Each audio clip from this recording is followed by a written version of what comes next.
അപ്പോൾ ഈ കിടക്കുന്നതാണ് നമ്മുടെ മലയാളത്തിൽ പവിഴം എന്ന് പറയുന്ന ഐറ്റം, അതായത് കോറൽ. അപ്പോൾ ഈ കോറൽ എന്ന് പറയുന്നത് ആക്ച്വലി സ്റ്റോൺ അല്ല, അത് കടലിൽ വളരുന്ന ഒരു ജീവിയാണ്, മറൈൻ ഓർഗാനിസം ആണ്. അപ്പോൾ ഇതൊരു ഇറ്റാലിയൻ കോറലാണ്.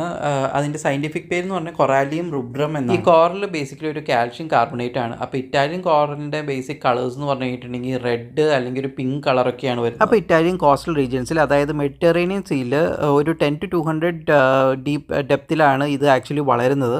ഇതിൻ്റെ വളർച്ച എന്ന് പറഞ്ഞു കഴിഞ്ഞിട്ടുണ്ടെങ്കിൽ ഒരു സ്ലോ ഗ്രോത്ത് ആണ്. അതായത് ഒരു കാം ആൻഡ് ന്യൂട്രിയൻ റിച്ച് വാട്ടറിൽ ഒരു മരം വളരുന്ന പോലെ ബ്രാഞ്ചസ് ഒക്കെ ആയിട്ട് വലുതായിട്ട് വളരുകയാണ് ചെയ്യുന്നത്. റെഡ് ആൻഡ് പിങ്ക് കളറിൻ്റെ കാരണം ഇതിൻ്റെ അകത്തുള്ള കാരറ്റനോയിഡ് പിഗ്മെന്റ്സ് ആണ്. Italian government sustainable harvesting practices actually enforce ചെയ്തിട്ടുണ്ട് ഈ ഏരിയാസിൽ. കാരണം ഇത് സ്ലോ ഗ്രോയിങ് ആണെന്ന് തന്നെ പറഞ്ഞല്ലോ, അതുകൊണ്ട് തന്നെ ഇത് ത്രെറ്റൻഡ് ആവാനുള്ള സാധ്യതകൾ കൂടുതലാണ്. ഇപ്പോൾ നാച്ചുറൽ കോറലാണെങ്കിൽ ഇതിൻ്റെ അകത്ത് അത്യാവശ്യം ഇൻപെർഫെക്ഷൻസ് ഒക്കെ ഉണ്ടാവും. എന്ന് വെച്ച് കഴിഞ്ഞാൽ ചെറിയ പൊടികളും പിന്നെ ചെറിയ കുഴികളൊക്കെ ഉണ്ടാവും.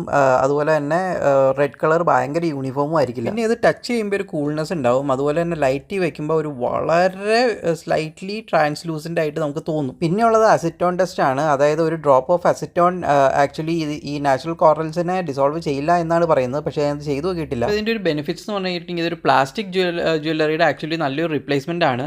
പക്ഷേ ഇതൊരു ഓർഗാനിസം ആണ്, ഇതൊരു മറൈൻ ഓർഗാനിസം ആണ്. അതുപോലെ തന്നെ ഇതൊരു സ്ലോ ഗ്രോയിങ് ഓർഗാനിസം ആണ്.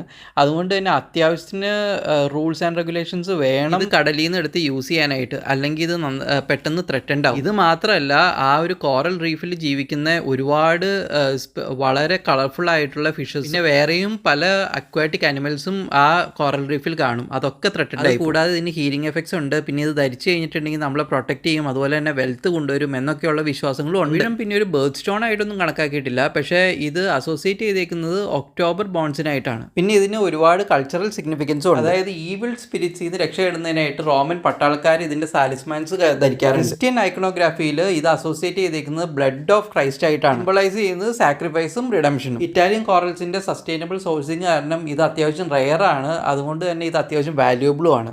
ഇത് generation to generation pass on ചെയ്യുന്ന ഒരു ട്രഷറായിട്ട് കണക്കാക്കുന്ന ഒരു ഐറ്റമാണ്. പിന്നെ ഇതൊരു എക്സ്ട്രീംലി സോഫ്റ്റ് ആൻഡ് ഡെലിക്കേറ്റ് ഐറ്റമാണ്. അതായത് ഇതിൻ്റെ ഒരു ഹാർഡ്നെസ് എന്ന് പറയുന്നത് ഒരു 3 to 4 MOHs വാല്യൂ ഉള്ളൂ.